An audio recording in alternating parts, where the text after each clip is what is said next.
My name is Porsha Dossie. This is an oral history interview of Kathryn Aulin Bunch, and it is April 18th, 2015, and we are at the Lawton House in Oviedo, Florida.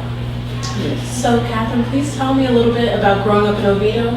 You were born here, is that correct? I was born here in July 2nd, 1926, and lived here till I graduated from high school. But most everything we did it either at the church or at school. That was our activities in those days, back in those days. You went to the Oviedo school, is that right? It was just one school. You went from 1st through 12th and graduated from there. And there was only 3 of us that graduated because it was wartime. Not that we had that many to start with, but it was the war, and the boys had gone off to be in the service during World War II. What was that like? You just got used to the war. I mean, a lot of things that were different. You were limited to a lot of things back then that you couldn't. You couldn't buy clothes, shoes, leather shoes. You were limited to so many like that and different things. But other than that, we got used to it and had some. I was older when I was at high school. Had boyfriends that would go off to the service and not come back, and that was sort of sad too. In those days, we had servicemen stationed in the service in the woods near here too, as well as their main place was in Orlando, but they would be over here at different times. And my father ran we had 2 swimming pools, and there was dance hall there, and he ran swimming pools, and that's where we had none of the service boys would come and we'd dance there, as well as the local. But we didn't have that many local boys of that age around anymore, so that was it. What were the swimming pools called?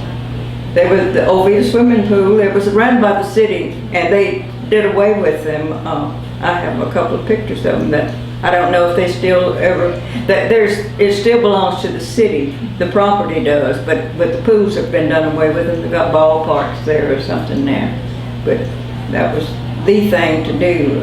We had a small one and a large one. And he managed those during that period. My daddy did for a while. Was that the San Lando? No, we went to San Lando when you went and go on a big day. I have a picture of the three seniors at San Lando, and in my book, or it's in our yearbook, I think. So tell me a bit about your yearbook. I know you brought that today to be scanned. You made that yourself? We put it together, although I'm sure somebody else helped us, but we did have to glue the pictures in, and I noticed that in it, or the year before me, that we typed the words in there, and actually I noticed at one place the typing, if it made a mistake, instead of erasing the letters, just typed back over it, which would not be a thing to have done, I don't think, in those days. But they're hand typed. I mean, everything was done by hand, not woven books and things like they are nowadays. But other than that, and we had an awful lot. I was a Baptist, and we all went to the Baptist church and did most everything. Social life was there, as well as school. Those were our 2 main things to do. But other than that, when I left Orlando, we were still, I graduated from high school, but I had a job in Orlando my last year, and I started working at the bank. My older sister, 2 years older than me, was already working in Orlando, so I moved from Oviedo to Orlando and been there the rest of my life after that. So what did you do at the bank? Teller. Well, you started out in those days at the bottom. You learned every step. nowadays I understand you go in whatever department you're going, but you started answering the phone and learning each thing, bookkeeping, and I was a teller when I left.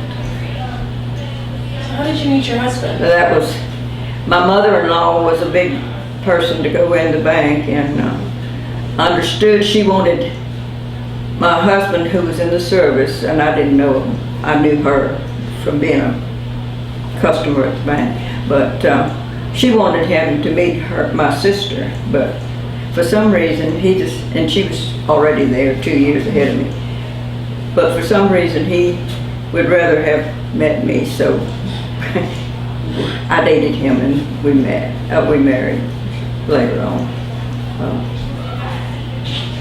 after he'd come out of the service. He was she had property and cattle and a dairy and a ranch, and he was in the ranch business at that time, after he came out of the service. And we married and had 2 girls, and that's been it. So, growing up in Oviedo, you knew the Wheelers and the Evans, is that correct? The Wheelers were actually Kent, my daddy's sister, Maddie, married, that's his sister, married Lee Wheeler, who was the brother to Frank Wheeler, that had Nelson and Company and those. And there were Lawtons and Lees, and all of those they were the people in Oviedo, and everybody knew everybody back in those days. And actually, my daddy, the man that my daddy's dad that named Oviedo was born. The house where he was born is still out here, I understand. It doesn't look anything like it did back then. It changed it around, but it's still there. So you said the Wheelers were kin? Yes. Well, Lee Wheeler, my aunt married, was the brother to Frank Wheeler. That, like I said, they were, and I think we've got the background all in all these books and things. The Lawtons, there's a combination of way back there with all those that's first started. Now about the Lees, I'm not real sure, but they were here too. They were another family that was, but everybody knew everybody back in those days. And for some reason, we never did, my sister and I have talked about it since, why the women went to the Methodist church, most of them, of the husband and wife team, and the men went to the Baptist church. Not in our family, but most of them, a lot of them, that's the way it worked. And you got together for socials and things you got together with the 2 churches, but for some reason the women all seemed to be going to Methodist and with it. But I went to the Baptist all my life and still do. What kind of social events did you guys have at the Baptist church? Well, just nothing really that much. Picnic type things, and we had training union. The one thing I did do, which isn't the thing to try to tell, we had BYPU, or BTU we called it, Baptist Training Union at night, which was like Sunday morning you had Sunday school at night, and I would have a date. I could go to training union and not stay for church at Sunday night, and this was a typical thing. And I wasn't the only one that did this. But that was the thing to do Sunday night. And we would go to Winter Park. That was the place to go after, and go to a movie, and then go to get Coke and sandwich and come home. But that was just a typical Sunday night. We went. Did that back in those days. But we didn't, anything that we had as far as social things, there weren't that many. It was something at the church, or it was eating or something, and but other than that, I don't remember too much.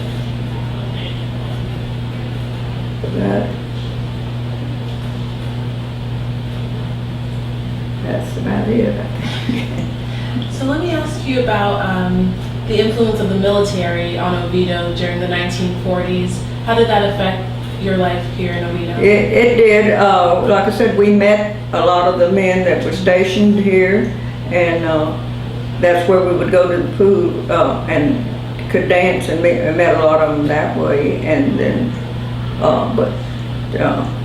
and some of them even dated other people, because I remember one going with my sister to church. I mean, they were close enough friends that they were doing that back, and they were very good. I mean, we didn't mind them being here by any means. It was something going on.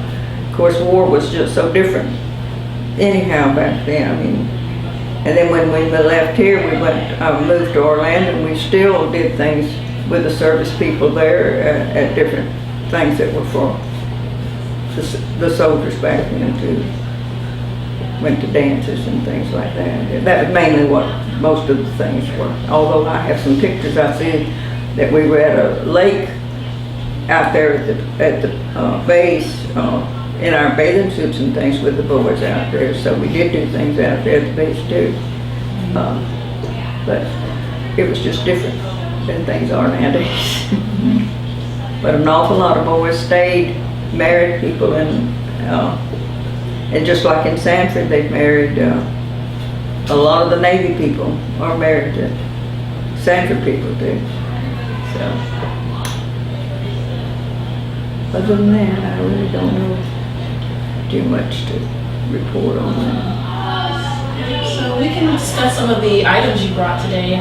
You brought your yearbook. Yeah. What else did you bring? Well, my sister-in-law wanted a copy of a letter that was written by Steve Nelson as to how Oviedo was named.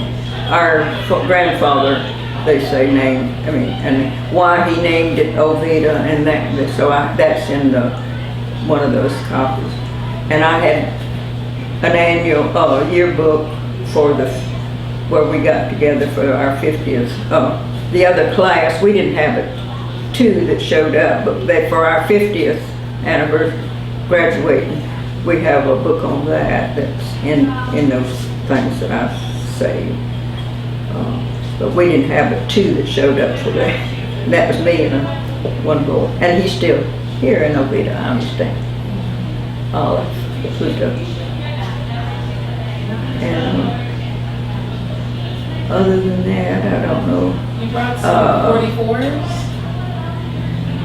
My letters for I was playing basketball in high school, and I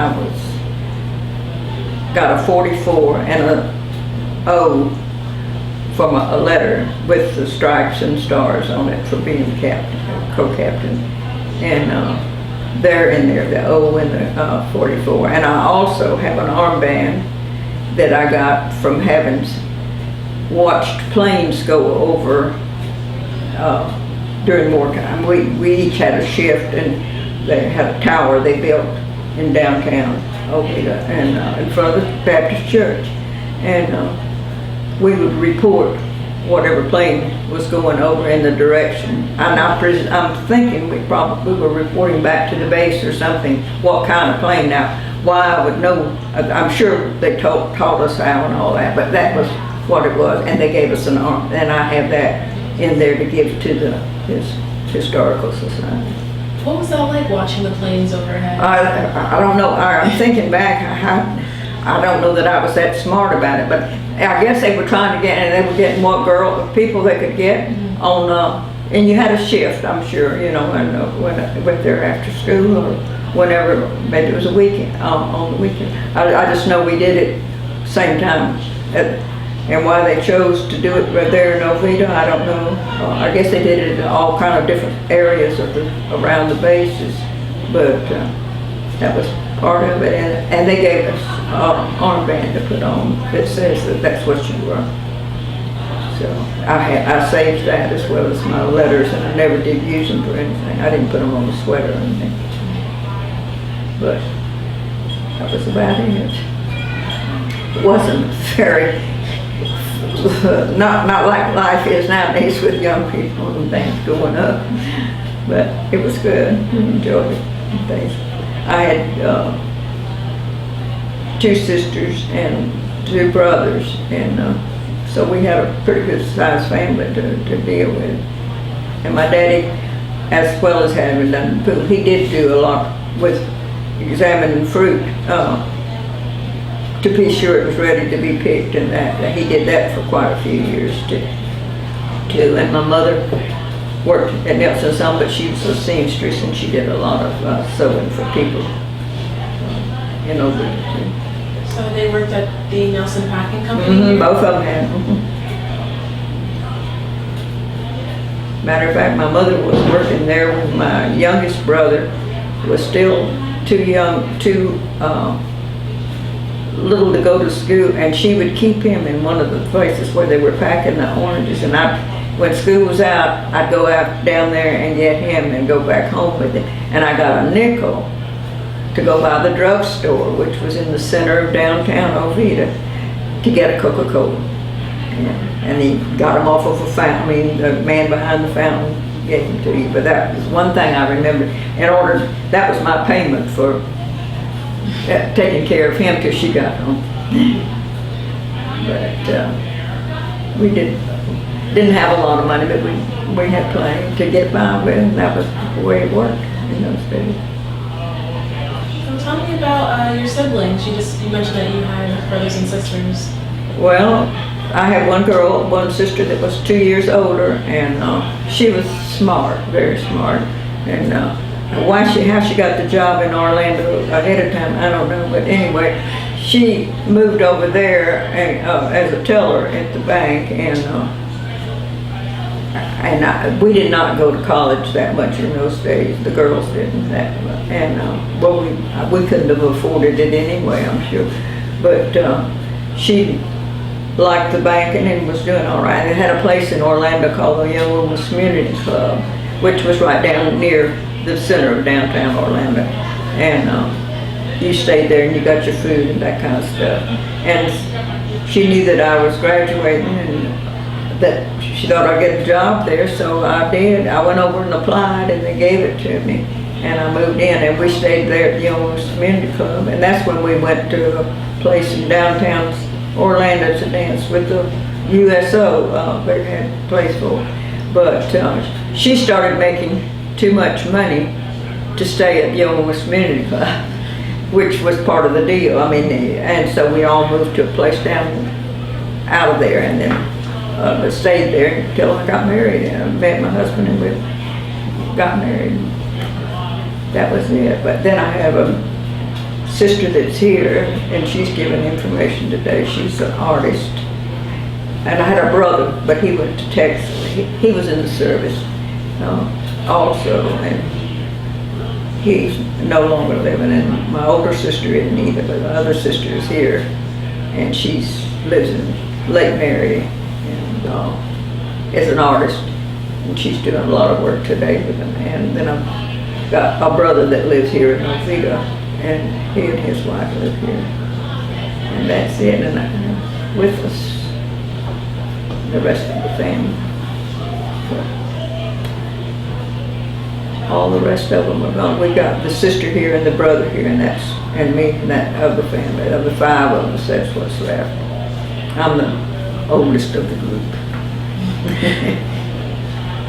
Well, is there anything else you would like to tell me about Oviedo that we haven't covered yet? No, it is nothing the same. I don't know my way around it at all. I just cannot. How much the church, how big it is, has added and added to.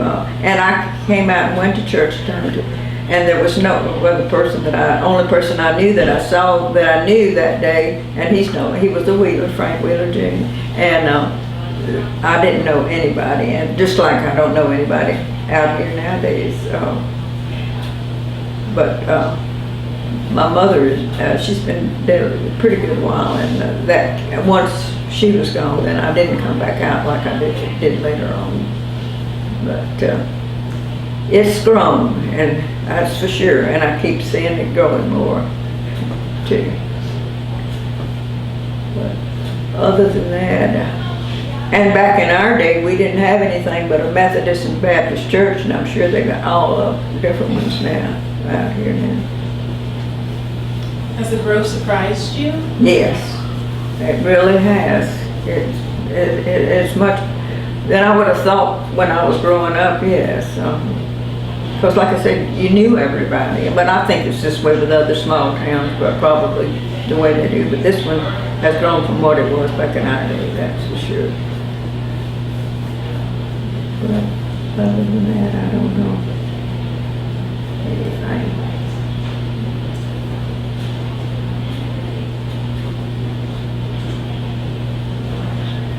I really don't know of any else. And I don't know if I know anybody that lives out here except my sister, my brother-in-law, brother and sister-in-law, and Betty has some, her child lives out here now, but I don't know any of the past. That's what I said when I was looking in that yearbook. I don't know that there'd be anybody anymore. And as old as I am, I guess I'm one of the oldest ones that would be out here nowadays. Knowing how old, I know people go to 90s and that, but I still, they can't, back in my day, I don't know if there's anybody that much more out here that I would have known. Unless I was kin to them, and I don't have anybody out here now. But things have sure changed, and I do see there are, in the block that we called going around Oviedo, some of those houses when we've gone are still there, which is odd. They've been there quite a while. Like I said, where my daddy was born, it's still there, they say. But it doesn't look anything like it. I mean, they changed it all around the backyard. But I don't have that much to contribute to Oviedo, that's for sure. Oh, you definitely told us a lot of great information today. Yeah, so I think that's enough. Well, then we're going to bring the interview to a close. I want to thank you so much. Thank you. For being interviewed, and we really appreciate you coming out here and donating what you donated. Okay.